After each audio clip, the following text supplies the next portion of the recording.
On to race number 3, 1,600 metres for the third. It's a Class 4 contest headed by Red Elise. It was a course and distance winner in April. Ambitious Heart, course and distance winner back in January. Broke Guru gets the drop back into Class 4 company. He's a winner in this grade. Job of success taking the drop in class as well. Sunny Power with a gear change. Hood off, blinkers remain. Good choice has up in class last start. Winner and down to Mega Treasure.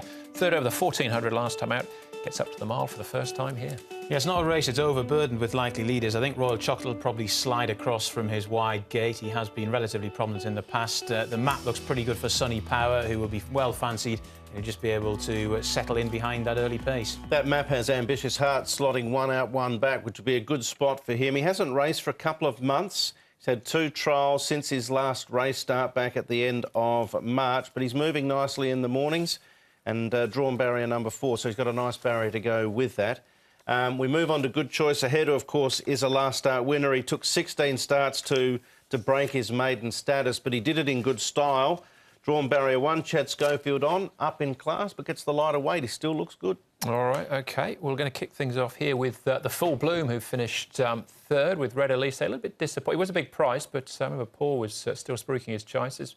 Big disappointing, and Royal Chocolate trailed them in. Yeah, he did have barrier 14, Red Elise, so it might be a little bit of an excuse for him. I'm going to give him a chance, put him in the top 4. I will be tipping against him to win. The Full Bloom, look, if you lay him every time, you'll probably end up in front. He is running OK. I can't seem to get him right, so I'm not going to try. Well, I think the key to the Full Bloom is a real strong end-to-end gallop, and it's by no means certain he'll get that on Sunday afternoon. So I think he's one you've probably got to think twice about before including. All right, OK. What about Mega Treasure? This over the 1,400 metres behind Happy Sebring, who we'll see later on. This is a smart win, but Mega Treasure up in trip. Well, I'd be watching the market with this guy, Andrew. This guy came up at $5, $6 early in betting last start and stayed at that quote right until the last sort of 90 seconds when there was a whole pile of money go in on other runners and he drifted out, eventually started at $10. Early betting's got him at $5.60, so obviously there's confidence around. He ran well here, just got beaten by what looks to be a pretty decent horse in Happy Sebring.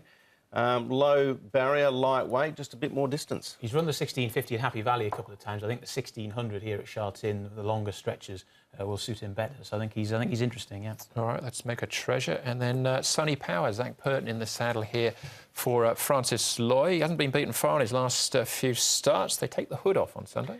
They do, and they had him a little handier in the run. He's been able to, obviously, with race experience, get a little bit better or have better manners out of the gates. It's sort of nullified his finishing power, but I still think he's a horse that's going places. I'm going to give him another chance. Yeah, I'm going to have him as my best of the day, actually. I think he's got a very good chance up to the 1,600. He's run very well and consistently over the 14, which is probably going to be a little bit on the short side for him. So Zach Purton aboard from gate 3, lots to like about his chance. All right, this is the scratching of Flame Lily, of course, but Sunny Power's our favourite, Brett. Yeah, he's the one I'll tip as well. I think he's a progressive type, and Zach Purton taking over, I think whatever beats him will win. I think Good Choice Ahead can handle the rising class now. He's in solid form. That was a nice win last start. Smart's Charade coming back from 1,800 to 1,600, I think, is a positive.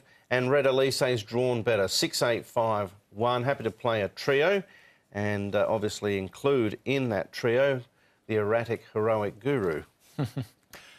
This is not a drill. I've got exactly the same numbers as Brett in exactly the same order again here for race number 3. Do like Sunny Power. There's quite a few shorties on the card. There are 1 or 2 later on you might want to get involved with as well. But I think this guy is going to be better over the 1,600, so you just back him to win. All right, there you go. Sunny Power for me as well. I have got Mega Treasure, though. Also, I think he's an interesting runner. All right, 3 races down. Up next for us, though, the first of the group races, the Sha Tin Vase.